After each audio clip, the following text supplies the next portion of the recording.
Hi, everyone. My name is Mary. I'm with the Mental Health Association of Central Florida. Welcome to our newest episode of Coping Together.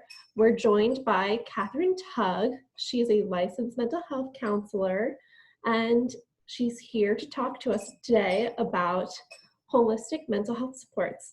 So Catherine, can you tell us a little more about how you would define holistic mental health supports? Yeah, so holistic mental health supports is making sure we're looking about everything with the person. So with holistic mental health, we're not just talking about, what's going on with your mind and the emotions. It's looking at the whole piece, right? So that's what makes it like a comprehensive approach. So you're looking at the body, mind, and spirit.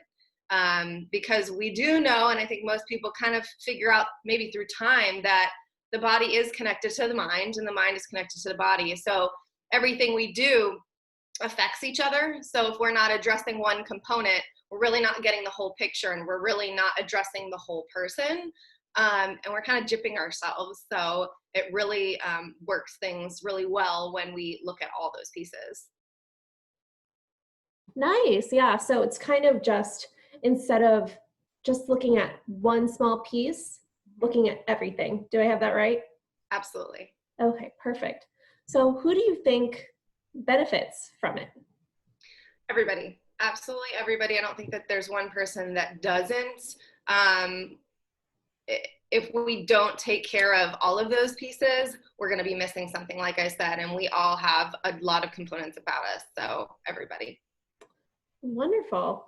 My next question is, how do you think that mental health, holistic mental health supports kind of fit in with a more traditional or pharmaceutically based approach to mental health maintenance? So pharmaceuticals is important. There's certain people that absolutely need it. Not everybody does. Everybody is unique, right?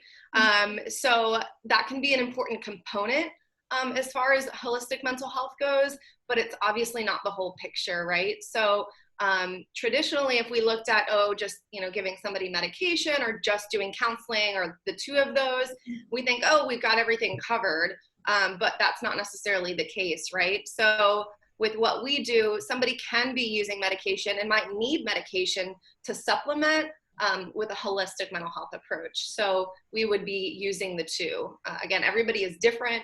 There's no one way that things work for people. So we really have to look at the whole person and see what they need.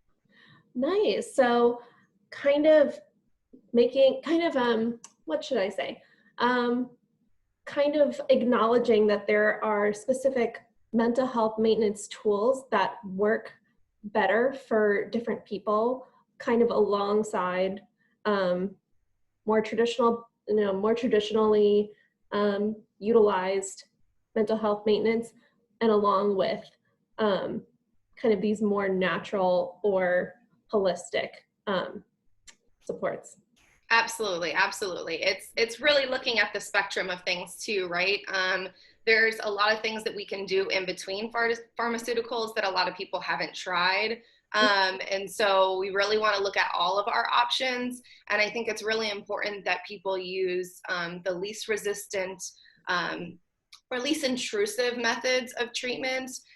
So I think in pharmaceutically based environments, typically people jump to meds and really haven't tried other things. But like I said before, some people absolutely need it to be stable. But there's like a lot of people that I think miss this like continuum of care. Like there's a lot of things that they didn't try prior to that. So I've had actually a lot of clients in my personal private practice who've been in that place, and there are a lot of side effects that might come with that either you can combat with some natural supports, right? Are there other things that we can do to help reduce the side effects from their meds?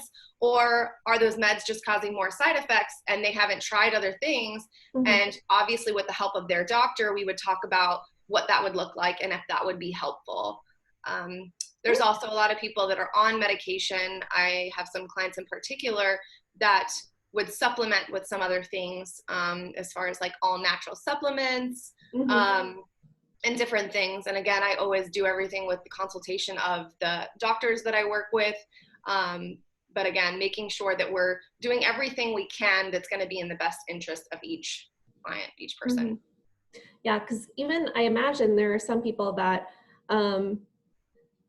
that like kind of like what you said, like there are like I'm sure that there are some people that they might even react adversely to certain medications, even if those medications have been shown to treat whatever diagnoses they have. Mm-hmm. So yeah, it's definitely a worthwhile thing to look into. Absolutely. Because there's a lot of people too that, you know, eventually stop taking medications because they don't like the way that they feel or they have certain concerns. So, you know, talking to them about what those reasons are, why do they feel that way? And is there anything we can do outside of that to help? So yeah, that's really important to address, and not just saying, well, this works for one person, so it's probably good. And there's nothing you can do about the side effects, because that's not necessarily the case. So really making sure to ask the questions and listen to your body as to how you're feeling, and not just ignoring certain things and accepting, oh, this is just how it is, right? So Yeah. really seeing what we can do to help each person. Yeah, listening to your body, that's actually really important. We need to honor what we're feeling. And I think utilizing whatever support works best for you, I think is what is so important here. Yeah, absolutely. I think that, I mean, a lot of my clients, people I work with, we throughout time realize we're on autopilot and we're just kind of doing, and we do what things have worked for us to survive until this point, right? We've kind of gathered some coping skills, and then we just use those. And then we're really not thinking about what we're doing and how we're feeling and what our body is saying to us. So with holistic mental health, it's really stopping and taking the time to think and like, is this working for me? How do I feel? Like, is my body trying to tell me something? Yeah. A lot of our times, like, we have that like intuition, or we have these feelings like, I just don't feel so right. So stopping to think about, why do you feel this way? Is it something that your body is trying to tell you, or you're not taking care of your body well? Is it not getting enough exercise? Are you not drinking enough water, right? Or there's some other things in mind. So we really have to look at everything and take a minute to stop and take care of ourselves. That's super important. Yeah, really tuning in, you know, yeah, making sure that you're really in sync with what's inside. Absolutely. Yeah, that's a very interesting and very valid point. And then that kind of brings us into our next question. Have you seen, just in practice or even personally, have you seen an increase of people using kind of more holistic supports during COVID-19? Absolutely, absolutely, which is great. It's been so important. Obviously, this time has been really, really difficult for people. Kind of what I said before, some of my clients, you know, finally had figured out what was working for them, and was like, I got this, you know, and then all the gyms are shut down and they're like, well, that was really helpful for me. What am I supposed to do now? Or, you know, so I've seen people get really creative. I think that that's the one thing that I'm really grateful for with this whole thing, is that I've really seen people like have to push themselves. I mean, you know, obviously this has been such a difficult situation for so many reasons and so many people, but the growth I've seen within the community has been also pretty amazing. You know, I've gotten a lot of feedback, a lot of people, I mean, personally at first it was really, really hard because I have this thing, you know, this works for me and this is what I do. And then I'm like, oh my God, I have to redo my whole like wellness recipe, and what am I going to do? Right. So, I think it was really difficult for people, but then I think as we started to see people be like, all right, I can't be in this state any longer. I got to do something.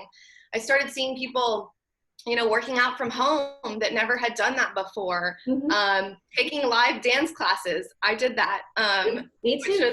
which was so fun. I would have not done that before, because this one class I was looking at is in Miami, and the instructor happened to live stream it, and I was like, well, I got to do something, right? Yeah. So people got really creative, and we're doing yoga classes online that maybe didn't do yoga at all before, but they had all this time and all this like mental and emotional energy, and it really forced them to push themselves outside of the box. So I think that that was pretty amazing. And it's kind of shown a lot of people, wow, like I'm capable of, I think, maybe more than I gave myself credit for, which is pretty common. Yeah, I think, yeah, similar to what you said, people are really, because of just the change of the dynamic of this, of everyone's, not everyone, but a lot of people's lives during Mm-hmm. this time, Yeah, it kind of changed the dynamic of how they take care of themselves.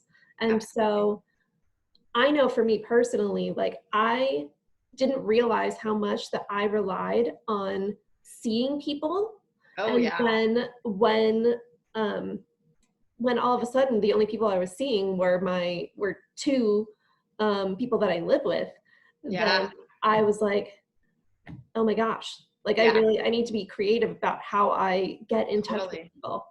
Yeah. Totally. Yeah, I think we all kind of learned a lot about our life and what we did and things that we took for granted too, you know, Mhm. which was pretty wild. But yeah, pushing ourselves and realizing, okay, I got to do things. Like I was never a FaceTimer, but let me tell you, when things got rough, and I'm like, I want to see my friends, Mhm. just pushing myself to do the FaceTime, which it sounds so silly, but I'm really horrible with technology. It's so Yeah. intimidating to me. Even just like FaceTime is unusual. So, but just seeing my friends' faces, and it's amazing. And we're still doing it here and there, and just utilizing our resources and support. There's so much more out there that we're not utilizing, and it's really important to kind of do that stuff. So Yeah. yeah, It's really shown us that, um, when we do pick ourselves up, even during this time, I yeah. think even just continuing and Oh yeah, just like living and keeping going right now yeah. is just such a testament to, you know, our like strength and our spirit. Totally. Yeah. Totally. Hmm. Yeah. And staying connected and how important that is, Hmm. for sure. Like I said, I think we've taken things for granted, and it always is that, you don't always realize what you have until things are kind of taken from you. And, yeah, I think it's really forced a lot of people to grow and to see how important connection is. Yes. And mindful connection, and not just doing to do, but doing with purpose and being around people that kind of Mhm. nourish your soul and like uplift you, Mhm. and who are really asking those questions, like, how are you doing? Are you doing okay? Mhm. Checking in and asking those hard questions. I think that that's been extremely important, for me personally as well. Yeah. Well, with that being said, you answered all of my questions. It was so lovely to talk to you today. I want to thank you for being with us on Coping Together. And I hope that you have a wonderful rest of your day. Awesome. Thanks. You too. Thank you so much for having me. Right. Bye. Bye.